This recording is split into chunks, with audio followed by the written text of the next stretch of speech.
Hello, good morning mga pangga. Nandito tayo ulit sa bukid. Samahan niyo ko guys, maglakad-lakad tayo dito papuntang bilihan ng aking paninda ng mga isaw at saka Vitamax. Tara guys. Mga pangga, maglakad-lakad tayo. Dito magandang tanawin dito sa tabing ilog. Mayroon ditong kandar na mga motor. Ito po ay sumisipsip ng tubig papunta dun sa taniman ng mga pitsay. Kaya ginagamitan nila ng motor mga pangga kasi nga medyo akyatin, medyo mababa itong ilog. Kaya nag-i-stack sila ng pump ng motor para dun sa medyo mataas na lugar na para pagtaniman ng mga pitsay. Kaya naglalakad tayo, papunta tayo dun sa bilihan ng mga isaw at Vitamax na aking titinda mamaya. Barbecue tayo, yaw. Ito, malaki ang motor ng ng pump, motor pump na pang after stakan ng mga tubig na pandilig sa taniman ng mga pitsay. Malapit-lapit na tayo mga pangga sa bilihan ng poultry ng mga manok. Yan ang mga isaw saka mga pang-barbecue natin mamaya hapon. So naglalakad ako, matindang sikat ng araw ngayon dito sa bukid. Nilakad ko lang from sa bahay punta dito sa poultry sa bilihan ng sa katayan ng mga manok. So mga pangga, mayroong naglalaba sa ilog. Usually may naman tong agos ng ilog, tubig sa ilog malinis. Yun pwede pampaligo, pampalaba, at saka yung pangsaing siguro or inumin, pang hindi pwede kasi maraming latak or siyempre yung dadaloyan niya galing pa dun sa pinakabundok. Kaya dami ng madadaanan na mga dito paano mga kabayan din. Kaya hindi ganun ka sobrang linis ang tubig. So dami na naglalaba at saka usually nagligo dito na rin. At saka yung mga dito, mga taniman ng mga kangkong dami. Ate, malinis naman. Walang isda? Anong mga isda dyan? Ay wala tilapia no. Kahapon may bata na nanghuli. So, hindi maliliit. Ano yata, damya yata yan.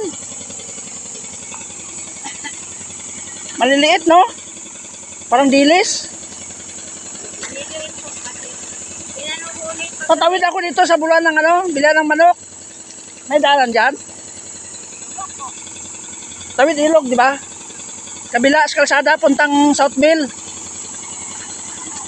Mayroon dito. Diyan, sa may kalsada. CPL, ano ba? CPFC ba yun? Yung poultry, yung ng manok. Pag ganun, no? Sige na. Mga pangga, shortcut tayo kasi dito kaya yung nakaraan bumili kami doon kami sa kabila dumaan kaya dito ako ng shortcut. Sige mamaya mga pangga, update ko kayo ha.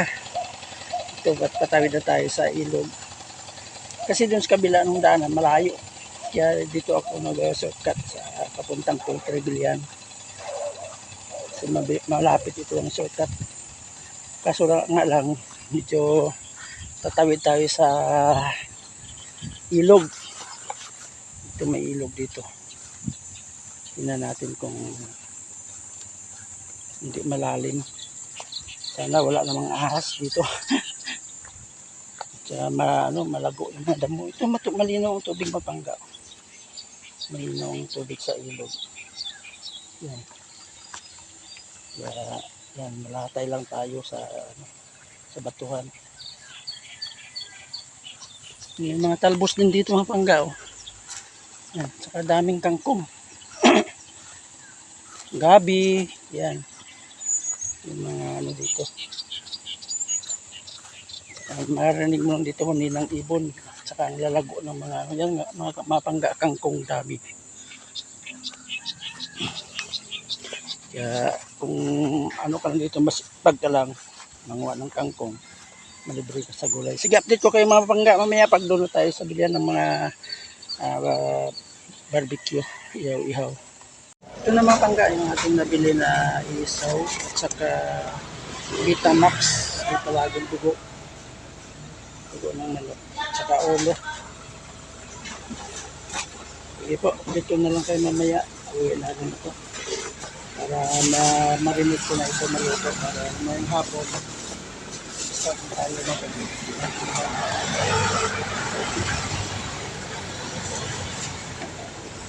pangga.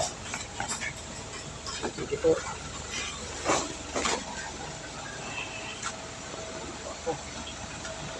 Ito ang ano kalsada galing sa dito sa katayan ng manok sa farm, poultry farm.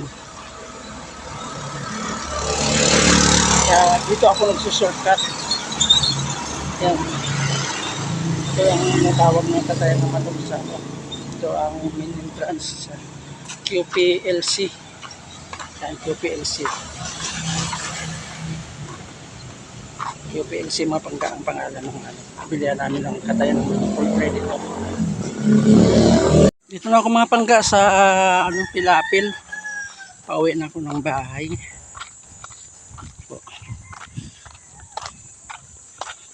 Nadaan tayo ulit dun sa Tawid Ilok.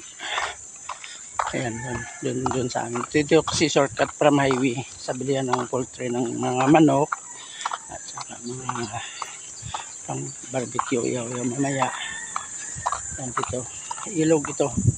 Kaso nadadaanan natin yung ito, akit tayo ng mamaya ng hagdan na kawayan patawid dun sa amin punta sa kabila. Ito ilog ito, nagsanga ito na ilog na pangga. Malago ang ano dito, mga tarahiban, mga damo. Yan, may kamuting kahoy pa. Ito kasi ang pinakamalapit na shortcut kaya dito ako nadaan. Kung may madaanan tayo ng hagdan dito mga pangga. Bababa tayo ng hagdan, tawid tayo ng ilog. Although medyo dito pangit yung daanan, pero ito kasi ang pinaka shortcut na daanan namin pauwi ng bahay. Kasi kung doon tayo sa kalsada dadaan, malayo lakarin, siguro mga maabot ng 3 kilometers. Pag dito tayo mag shortcut, mga 1 kilometer lang mula sa bahay. Halos 3 doble kung dadaan tayo ng highway ng kalsada, ang main road. Itong daanan dito mga pangga, madamo kasi yung mga dumadaan na tao ito ay kunti lang, kaya puro talahib at saka damuhan kita mo sa paligid. Yan. Punta tayo mga pangga sa mga taniman ng mga kamote. Yan. Sa punta? Ha? Saan ka galing? Ha? Nguha gulay? Nanguha ka ng gulay? Saan? Anong tinda mong gulay? Anong tinda mong gulay? Ang bata mga pangga yan na suki natin sa sa iyaw-iyaw na barbecue. Yan o, lino ng tubig o. May isda dito be. Ano? Isda o? Oo, mga 2 daliri. Dami yun doon, di gilid. Wala ka pang huli? Dito lang ako dadaan, ayaw ko makyat dyan. Ano yan, may ahas? Hindi nga, mayroon? Yeah. Ako, ayaw ko makyat dyan, di ko kayan. Baka mabali no? Ha? Ay, oh, mabali yan, no? Sige, dito na ako dadaan sa kabila. Oo, baka malaglag ako eh.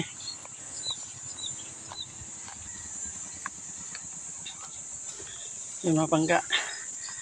Malapit na kami sa malapit na ako sa sa bahay.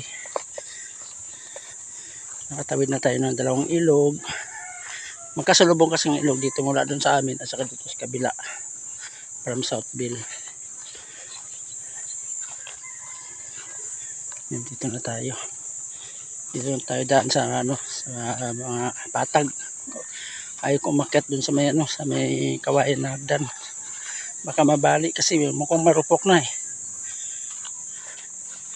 Kasi pagtawid natin dito mamaya akyat sa barge. Yun. Ito yung kanina dinaan natin naglalaba si nanay. Malapit lang pala na eh. Malapit lang doon ako dumaan.